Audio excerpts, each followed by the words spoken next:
Hi guys, welcome back to my channel. आज चाहिँ afternoon भइसक्यो. Good afternoon. आज चाहिँ बिहान मैले भ्लगै बनाइन बिकज के हुन्छ हौ झल्लाहरू भइहाल्छ बाहिर घर बनिँदैछ नि त अहिले पनि सुन्नुहुँदै होला टाइल्सहरू काम हुँदैछ हो. आज चाहिँ आदेशनाले बिमारीले पराठा खाने अरे हो. त्यो पराठा बनाउँदैछु गीता र म भएर आउनुहोस् म देखाउँछु के चाहिँ प्रिपेयर गर्दैछौँ हामी भनेर है. यो चाहिँ चोखा गीताले चोखा रेडी गरेको आधा आधा गर्दै राम्ररी म्यास भएन नि त सो यसमा पनि गर्न सक्नुहुन्छ यसरी हो. सो हामी चाहिँ यसमा अदुवा लसुनहरू पनि हाल्छौँ एउटा टेस्ट एनहान्स हुन्छ नि त त्यसले गर्दाखेरिको. अन्त यता अघि मैले यस्तो सबै भिडियो बनाएँ नि त डो रेडी गरेको छ के अवन्तिकाले हेर्नु न मेथी उयो गरेर धन्काकै छैन हो. के हुँदैछ अब सिधै बनाउनु थाल्नुपर्छ हो गाइस. म बनाउँदै गर्दाखेरि चाहिँ देखाउँछु होला एक दुईवटा.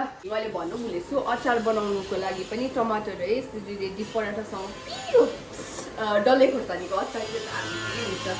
सो अचार बनाउनु आँटेको है. तपाईँहरूलाई बनाएको चाहिँ देखाउँछु जस्ट बेसिक हो.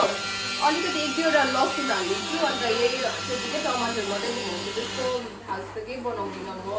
यहाँ हेर्नु त यो आइडल गर्दै कति कस्तो लाग्छ मलाई. यो अचार पनि रेडी भयो है. अहिले देखाउँछु ल खोलेर यो अलिक म भइहाल्छ. ल ओके गाइस अब हामी बेल्नु थालेको. गीतालाई फेरि पुरा रिस उठ्छ नि त बेसी क्यामेराहरू काम गर्दै गर्दा. गाइस अब यहाँ चाहिँ हामीले डोलाई मजाले डिभाइड गर्दै थिएँ दुईवटा बनाउँदै सबैजनालाई है. अन्तखेरि चाहिँ दिउँसोको खाजा थियो नि त यो. सो कति लामो भइसक्यो भिडियो भनेर चाहिँ मैले यसरी उयो मात्रै गरेको नि टाइम ल्याप्समा राखिदिएको नि त कि गीता र म गफ गर्दै थियौँ मजाले इन्जोय गर्दै. सिकाउँदै पनि छु म त्यहाँ बाठी भएर मैले के हो गीतालाई हो मेरो त्यस्तो बेहोरा छ. अन्तखेरि चाहिँ बेल्दैछु अन्त टाल्दैछु नि त डल्लै त्यो उयसमा चौकामा अन्त निकालेको छुरीले अन्त फिलिङ गरेर चाहिँ अब बेल्दैछु. हेर्नुहोस् है गाइस म चाहिँ मजाले नफुटाइकन है यसरी बेल्दैछु.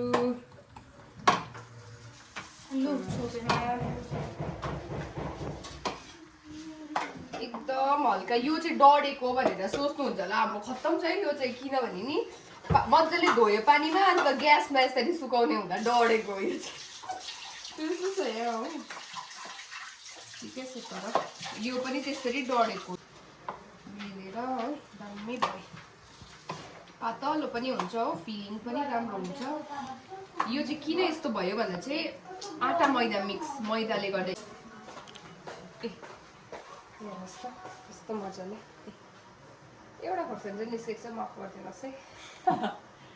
दामी भएको छ पातलो चाहिँ. यहाँ चाहिँ गीताले बनाउँदै गरेको हो यसरी अघि बेलेको मैले यो चाहिँ है. गाइस यहाँ चाहिँ नि आवाज नै राम्ररी आएको छैन नि त मेरो. अन्तखेरि चाहिँ म चाहिँ भन्दै थिएँ मैले भिडियोहरू लिनै भुलेछु के हो. पराठाहरू पाकिसकेको खाएको कस्तो बिजी भयो नि त. अन्त कतिजनालाई बनाएको नि त अलमोस्ट 10जनाहरू जस्तोलाई कि आई वाज सो टायर्ड बनाउँदा. अन्तखेरि चाहिँ यसरी बाहिर आएर है यस्तो आउटडोर हामी चाहिँ ब्याडमिन्टन खेलौँ भनेर आएको. वेदर कस्तो राम्रो हेर्नुहोस् न कस्तो ब्युटिफुल देख्दैछ. फेरि पानी पर्ला जस्तो पनि हुँदै थियो उताबाट हो. तर पनि कस्तो दामी थियो यादेशना र अब भाइले चाहिँ खेल्दैछ नि त. मैले भने मेरो टर्न आएपछि म देखाउँछु ल भनेर भन्दैछु. के भयो बाबु बच्चै चाहिँ हाम्रो आदेशमा चाहिँ यत्रो. कुन क्लास पुग्यो भाइ त नामुन उयो पनि 5 क्लास 5हरूको सँग खेलेरै आम्बो लो दामी हो.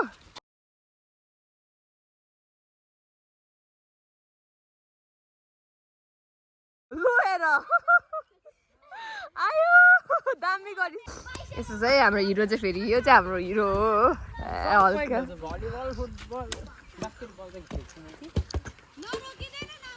ल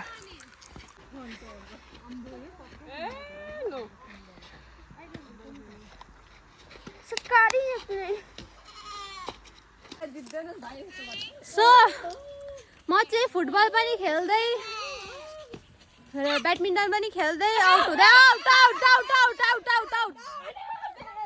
आउट हजुरलाई आउट भएर कस्तो फिल लाग्दैछ death note how do you feel यो चाहिँ हाम्रो ढुङ्गेल फ्यामिलीको क्युटु म्युटु च्युटु दिदी हो है गीताञ्जली कसैले मन पराउनु यसो भन्नु नि कसैले मन पराउनुहुन्छ भने डिएम मी ओके र यहाँ म्याच चलिरहेको छ र मैले मेरो अन्नारै खिचिरहेको छु आउट आउट बचाउनु पाउँदैन out out out out out कहाँको छुएन भाइ आउट रिङको उताटी छ तपाईँलाई आउट भएर कस्तो लाग्दैछ म चाहिँ हावालाई दोष दिन्छु ल आउट आउट आउट आउट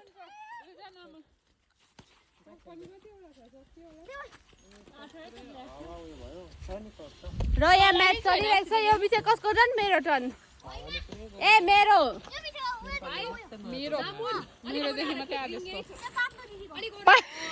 के दिदी को पातलो दिदी अरे यसलाई र यहाँ गाडी पनि आयो अब हाम्रो म्याच हुँदा हुँदै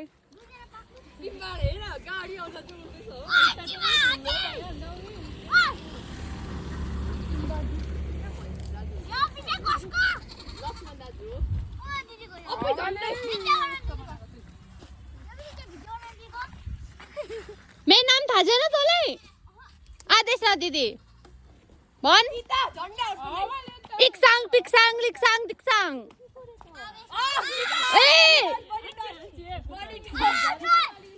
हुन्छ सबको खाली ढुङ्गा बिच रहन्छ ब्याडमिन्टन भाइ के भन्छस् न ब्याडमिन्टन टाइममा I use to be champion though. यसरी ककलाई टेक्दैन हामीले ढोग्नुपर्छ आदेश ए ल ल ल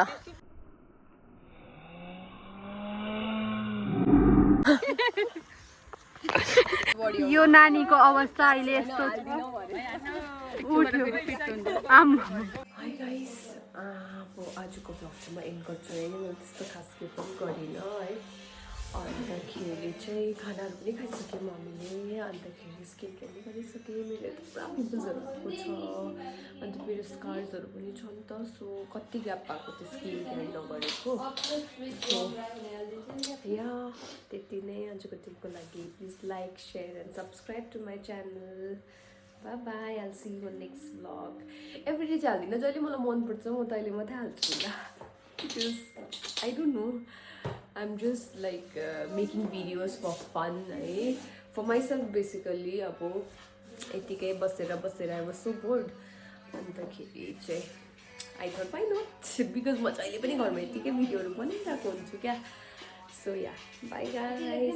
If you like it, like, share and subscribe. I repeat so many things. Bye.